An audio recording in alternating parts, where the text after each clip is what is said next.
Cathie Wood's argument of massive deflation despite a surge of inflation has gained massive attention in the business world. The lady was even brave enough to call out the Big Short inspiration, Michael Burry, in her tweet, insisting that Burry does not have any understanding of the fundamentals that are creating explosive growth. She tweets, "To his credit, Michael Burry made a great call based on fundamentals and recognized the calamity brewing in the housing/mortgage market. I do not believe that he understands the fundamentals that are creating explosive growth and investment opportunities in the innovation space." I don't think we're in a bubble, which is what I think many bears think we are. In a bubble, and I remember the late 90s, our strategy would have been cheered on, rah, rah, rah, go get them, right?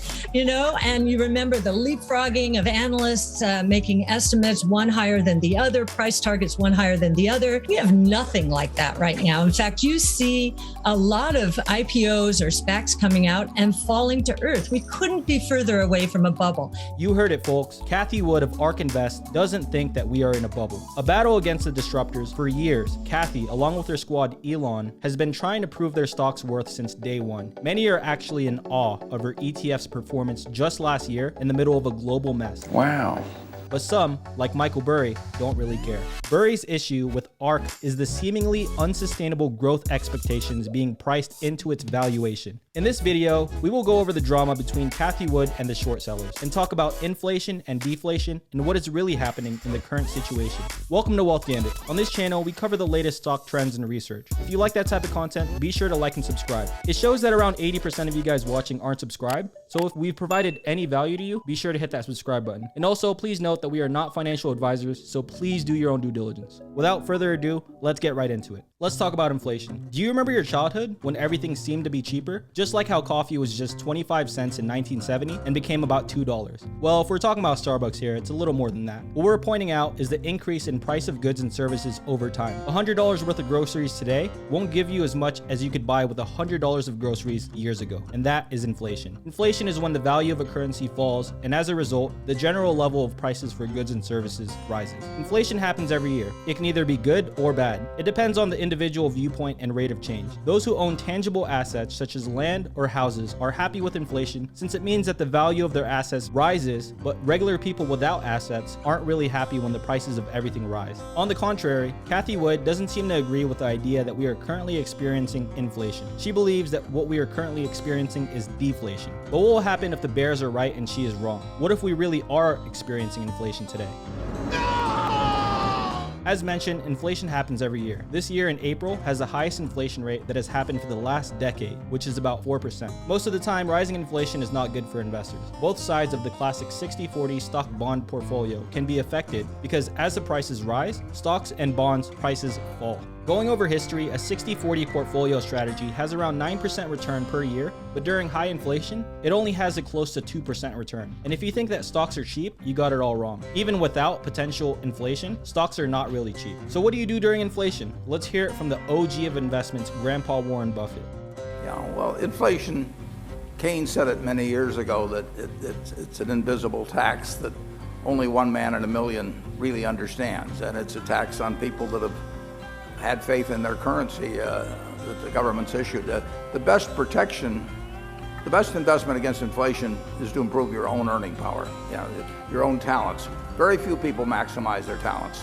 And if you increase your talents, they can't tax it while you're doing it. They can't take it away from you. So if you become more useful in your activities, your profession, doctor, lawyer, whatever it may be, that is the best protection against a currency that might decline at a rapid rate. And the best investment, passive investment, I think is a good business. If you own an interest in a good business, you're very likely to maintain purchasing power no matter what happens to the currency. The OG has spoken. Inflation, as he said, is an invisible tax on people who have faith in their currency. So what does an investor need to do when the currency becomes unstable? Basically, you need to improve your earning power. Invest in yourself, utilize your talent, and be as useful as you could possibly be, because these talents and self-investment are non-taxable. And the best investment, according to Grandpa Buffett, is a good business. A business that would maintain its purchasing power no matter what happens with the currency. Peter Lynch said, "Your investor's edge is not something you get from Wall Street experts. It's something you already have." And what is that exactly? Knowledge. Well, now that you know what inflation is, you might be wondering what deflation is. And I know what you're thinking. Deflation isn't a balloon that's losing air. Deflation is the general decline of the price level of goods and services. Let's travel back in time to 1929 when everyone was going through the Great Depression. Now take note of this. When people keep waiting for discounts and even more dip in prices, they delay their purchases and keep the demand low, adding records of people who are most likely to lose their jobs. What does this mean, and why could this be bad for the economy? Usually, there are two big causes for deflation. It's either a decrease in demand or a growth in supply. With prices going down, this might seem like a good thing, but it could signal a recession. This can lead to unemployment and debt. How? Simple. Imagine that all the businesses you see across the street, or those in the cities, also have lives. And it comes from us who spend bucks on everyday needs. If we don't demand something from them, then they are also in the same picture of survival of the fittest. And you might be wondering, what exactly is the point of Aunt Cathie insisting this is not inflation? There are three sources of deflation. One is when the orders, these double and triple orders, are canceled, right? Now, we have seen lumber correct 30% in the last week. I think this is the beginning of that. Copper is now starting to correct. And I believe that commodity prices went too far, too fast, as businesses were scrambling and panicking, right? They were losing business to competition if they hadn't planned their inventories correctly. So that's one source of deflation, but that's only cyclical deflation. And we actually didn't expect it to start now. We expected it to start later in the year. Nowadays, technology is growing faster than any other time in history. Things are changing quicker than we could ever imagine. As these things change, so does the economy. So we advise that you always be informed of everything going on in the world and do what you can to best prepare for any outcome. The good and bad deflation, where one hurts and the other thrives. If Aunt Cathie is right, you might remember her saying, "Be on the right side of change." One has to do with, it's a good deflation. It's caused by technologically enabled innovation. These are massive deflationary forces that are going to hit every part of the economy. Bad deflation is going to hit those companies that are going to be disintermediated and disrupted by all of the innovation that we talk about all the time, based on DNA sequencing, robotics, energy storage, artificial intelligence, and blockchain technology. So companies who have leveraged up to satisfy short-term oriented shareholders who say, "I want my profits now, I want my dividends now," so they buy back their shares, they haven't been investing enough in innovation. They are going to lose if they're not lucky. If they are unlucky, they will lose their businesses. Before going further, what do you think is happening? Is it inflation or deflation? Comment down below and share your thoughts with us.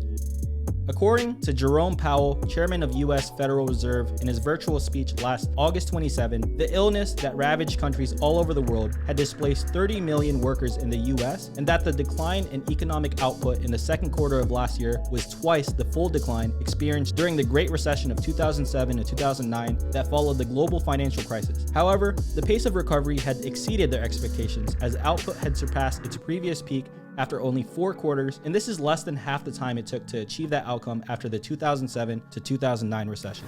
The pandemic recession, the briefest yet deepest on record, displaced roughly 30 million workers in the space of 2 months. The decline in output in the second quarter of 2020 was twice the full decline during the Great Recession. But the pace of the recovery has exceeded expectations, with output surpassing its previous peak after only 4 quarters, less than half the time required following the Great Recession.